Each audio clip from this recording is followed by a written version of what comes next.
기도하심으로 오늘 아침 묵상을 시작하겠습니다. 하나님 아버지 감사합니다. 오늘도 말씀으로 하루를 시작할 수 있도록 인도하여 주심을 감사드립니다. 하나님 아버지 오늘 말씀 가운데 함께하여 주셔서 우리에게 하나님께서 하시고자 하시는 말씀이 새겨지는 귀한 시간 되게 하여 주시고 이 말씀을 통하여 오늘 하루도 새 힘을 얻는 귀한 시간 되게 하여 주시옵소서. 하나님 한 주가 벌써 끝나갑니다. 아버지 하나님 오늘 말씀을 통하여 한 주 잘 마무리할 수 있도록 도와주시옵소서. 예수님의 이름으로 기도합니다. 아멘. 오늘 하나님께서 우리에게 주시는 말씀은 사무엘상 2장 27절부터 36절까지 말씀입니다. 제가 봉독하겠습니다. 하나님의 사람이 엘리에게 와서 그에게 이르되 여호와의 말씀에 너희 조상의 집이 애굽에서 바로의 집에 속하였을 때에 내가 그들에게 나타나지 아니하였느냐. 이스라엘 모든 지파 중에서 내가 그를 택하여 내 제사장으로 삼아 그가 내 제단에 올라 분향하며 내 앞에서 에봇을 입게 하지 아니하였느냐. 이스라엘 자손이 드리는 모든 화제를 내가 내 조상의 집에 주지 아니하였느냐. 너희는 어찌하여 내가 내 처소에서 명령한 내 제물과 예물을 밟으며 내 아들들을 나보다 더 중히 여겨 내 백성 이스라엘이 드리는 가장 좋은 것으로 너희를 살찌게 하느냐. 그러므로 이스라엘의 하나님 나 여호와가 말하노라. 내가 전에 내 집과 내 조상의 집이 내 앞에서 영원히 행하리라 하였으나 이제 나 여호와가 말하노니 결단코 그렇게 하지 아니하리라. 나를 존중히 여기는 자는 내가 존중히 여기고 나를 멸시하는 자를 내가 경멸하리라. 보라, 내가 내 딸과 내 조상의 집 팔을 끊어 내 집에 노인이 하나도 없게 하는 날이 이를지라. 이스라엘에게 모든 복을 내리는 중에 너는 내 처소에 환난을 볼 것이요 내 집에 영원토록 노인이 없을 것이며 내 제단에서 내가 끊어버리지 아니할 내 사람이 내 눈을 쇠잔하게 하고 내 마음을 슬프게 할 것이요 내 집에서 술산되는 모든 자가 젊어서 죽으리라. 내 두 아들 홈리와 비느하스가 한날에 죽으리니 그 둘이 당할 그 일이 내게 표징이 되리라. 내가 나를 위하여 충실한 제사장을 일으키리니 그 사람은 내 마음 내 뜻대로 행할 것이라. 내가 그를 위하여 견고한 집을 세우리니 그가 나의 기름 부음 받은 자 앞에서 영구히 행하리라. 그리고 내 집에 남은 사람이 각기 와서 은 한 조각과 떡 한 덩이를 위하여 그에게 엎드려 이르되 청하노니 내게 제사장의 직분 하나를 맡겨 내게 떡 조각을 먹게 하소서 하리라 하셨다 하니라. 아멘. 사무엘서 열왕기서는 이스라엘의 역사서입니다. 모든 역사서에는 주제가 있습니다. 역사를 통해 후대에게 가르치고자 하는 교훈이 있는 것이지요. 사무엘서 열왕기서의 핵심 주제는 무엇일까요? 그것은 우리가 왜 망했는가입니다.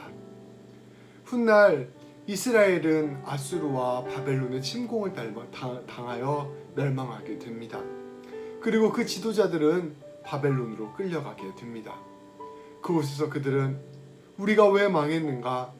하나님이 왜 우리에게 이러한 역사를 허락하셨는가? 깊이 생각하고 반성하게 됩니다. 그때 그들의 반성과 고백을 담아 그들의 역사를 회고한 책이 바로 사무엘서 열왕기서입니다. 사무엘서 열왕기서는 하나님의 심판이 이스라엘의 타락과 우상숭배 때문임을 가르쳐주고 있습니다. 그러한 것들 때문에 나라가 망했다는 것을 가르쳐주는 것이지요. 그리고 무엇보다 이스라엘 백성들의 지도자들이 하나님 앞에서 타락했기 때문임을 뼈아프게 지적하고 있습니다. 말씀은 하나님께서는 당신께서 세우신 사람들에게 책임을 엄중히 물으신다는 것을 우리에게 보여줍니다. 그들은 먼저 세움을 받았고 더 큰 은혜를 누렸으며 하나님의 뜻을 백성들에게 드러낼 책임이 있었기 때문입니다. 그러나 이스라엘의 왕들과 지도자들은 이러한 책임을 온전히 감당하지 못했습니다. 그들은 첫 마음을 잃기도 했고 하나님 앞에서 차마 생각할 수도 없는 범죄를 저지르기도 했습니다. 그들은 자신의 욕망과 욕심에만 충실했던 모습을 보이기도 하였고 하나님을 온전히 신뢰하지 못하여 두려움과 불안함 속에서 하나님이 아닌 다른 우상을 숭배하기도 하였습니다. 연약한 사람, 가난한 사람을 학대하기도 하였고 그들의 것을 빼앗기도 하였습니다. 나아가 하나님께서 보내신 선지자를 박해하고 죽이기까지 하였습니다. 말씀은 이러한 지도자들의 타락을 정직하게 보여주며 하나님의 뜻을 거역한 이들 때문에 이스라엘이 망했다라고 말씀하고 있습니다. 우리가 이번 주에 계속 읽고 있었던 1장, 2장 말씀은 사무엘서, 열왕기서 전체의 주제가 담겨져 있는 말씀입니다. 서론격으로 하나님께서 이 역사서를 통하여 우리에게 하시고자 하는 말씀이 농축되어 나타나 있는 것이죠. 하나님께서는 이스라엘 백성들에게 한나와 사무엘의 모습을 꿈꾸셨습니다. 그러나 정작 이스라엘 백성들이 앞으로 보여줄 모습은 엘리와 그 아들들의 모습으로 살아가는 모습이었습니다. 하나님께서는 하나님의 은혜를 먼저 경험한 자들이 하나님의 사랑과 뜻을 신뢰하고 기꺼이 하나님의 일에 헌신하여 이 세상 가운데 하나님의 뜻을 드러내는 삶을 살기를 원하십니다. 그러나 엘리와 그 아들들은 하나님께서 주시는 은혜를 먼저 누렸음에도 불구하고 그것을 자신의 종교적 특권으로만 생각했습니다. 그리하여 그것을 통하여 자기의 배를 불리고 오히려 하나님을 거역하는 일에 앞장섰습니다. 말씀은 이러한 모습 때문에 엘리와 그 아들들이 심판을 당하였고 훗날 이스라엘이 멸망한 이유도 여기에 있다라고 가르쳐주는 것입니다. 말씀은 이제는 우리가 이러한 모습을 반성하고 다시 하나님을 바라보자 선포합니다. 오늘 말씀 가운데는 이러한 하나님의 심정이 절절하게 드러납니다. 하나님께서는 하나님의 사람을 엘리에게 보내서 말씀하셨습니다. 오늘 본문 전체의 말씀인데 제가 조금 축약해서 전해드리도록 하겠습니다. 너희의 조상들이 이집트에서 노예로 지낼 때 내가 너희를 구원해 주었다. 내가 이스라엘의 모든 지파 중에서도 아론을 특별히 선택해서 그를 내 제사장으로 삼아 주었다. 아론이 내 제단에 올라 향해 드릴 때에 내 앞에서 이 아론의 제사장의 징표로 에봇을 입게 하였다. 그리고 이 이후 이스라엘 자손이 드리는 모든 화목 제물들을 이 아론의 집안들에게 돌려 주었다. 그런데 너희 집안, 너희는 어찌하여 내 성전에서 나에게 드리는 제물과 예물을 짓밟았느냐? 왜 너는 나보다 네 아들들을 더 중요하게 여기고 내 백성 이스라엘 백성들이 드리는 가장 좋은 것을 빼앗아서 너희 배를 불리고 살찌게 하였느냐? 그러므로 이제 이스라엘 하나님 나 여호와가 말한다. 지난날 나는 너의 집과 너의 조상의 집이 제사장 가문을 이루어 언제까지나 나를 섬길 것이라고 분명하게 약속한 그 약속을 이제 폐기하려고 한다. 이제는 더 이상 그렇게 하지 않겠다. 나는 나를 존중히 여기는 자를 내가 존중히 여기고 나를 멸시하는 자를 내가 이제 경멸할 것이다. 하나님께서는 이어서 이들이 받을 심판에 대하여 말씀하십니다. 이제 내가 내 집안의 대를 끊어서 네 집안에서는 장수하여 나이를 많이 먹는 노인이 없게 할 것이다. 내 가문에서는 이제 어느 누구도 오래 살지 못할 것이다. 너는 고통을 받으면서 내가 이스라엘의 모든 백성에게 베푸는 복을 질투하여 바라보게 될 것이다. 내 후손 가운데서 하나만은 살려줄 터인데 그를 통하여 제사장을 잇게 할 것인데 그러나 그도 결국은 맹인이 되고 희망을 잃게 되고 그의 자손들은 모두 젊은 나이에 죽을 것이다. 네 두 아들 홈리와 비느하스는 한날에 죽을 것이며 이것이 내가 말할 모든 것이 지켜지게 될 것이라는 이루어지게 될 것이라는 표징이 될 것이다. 나는 이제 나의 뜻에 따르는 충실한 제사장을 세우겠다. 내가 그에게 자손을 주고 그들이 언제나 내가 기름 부어 세운 왕 앞에서 제사장 일을 보게 하겠다. 그때 너의 집안에 살아남은 자들은 돈 몇 푼과 빵 한 덩이를 얻어먹으려고 그에게 엎드려서 제사장 자리는 하나 맡겨주셔서 밥이나 굶지 않고 살게 하여 주십시오 간청하게 될 것이다. 실로 무서운 심판을 엘리와 그 아들에게 선포한 것입니다. 이 말씀 속에는 하나님의 은혜를 가로막고 자신의 욕심을 채운 자에 대한 하나님의 진노가 그대로 담겨져 있습니다. 하나님의 은혜를 존중히 여기는 것, 하나님을 멸시하는 것을 두려워하는 것이 얼마나 중요한지를 말씀은 우리에게 절절히 가르쳐주고 있습니다. 그러나 오늘 말씀 앞에서 우리는 다시 예수 그리스도를 기억해야 합니다.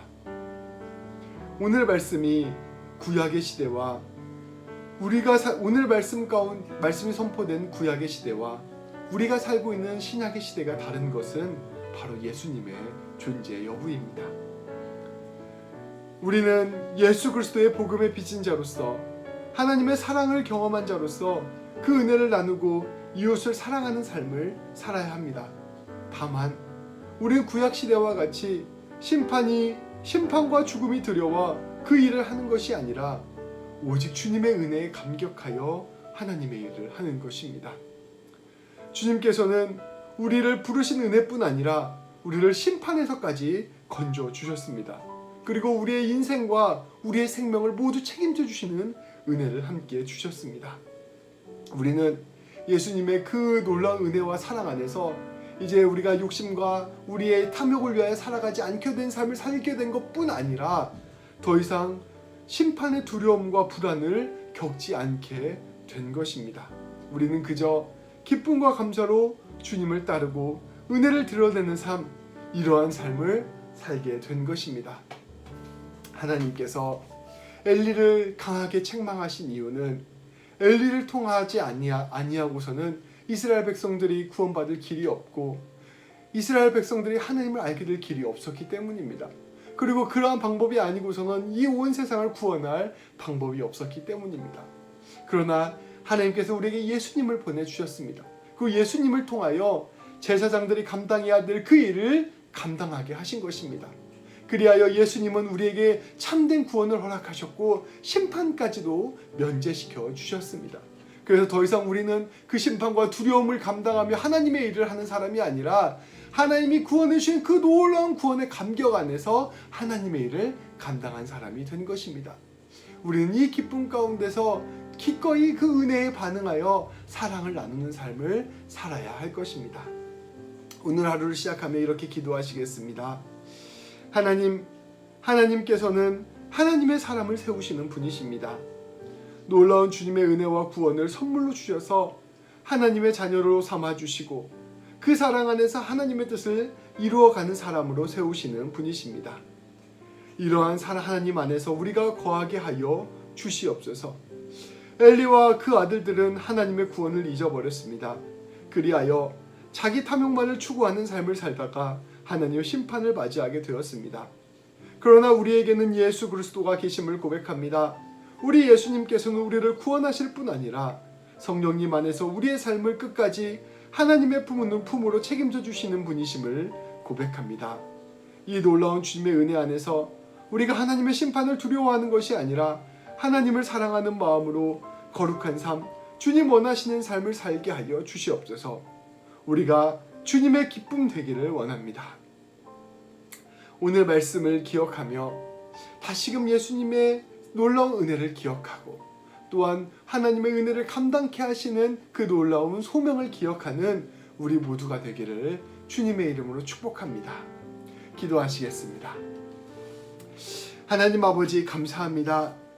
하나님께서 선택하시는 자들을 통하여 하나님의 은혜를 전하게 하시는 놀라운 축복을 허락하여 주셨음을 우리가 고백합니다.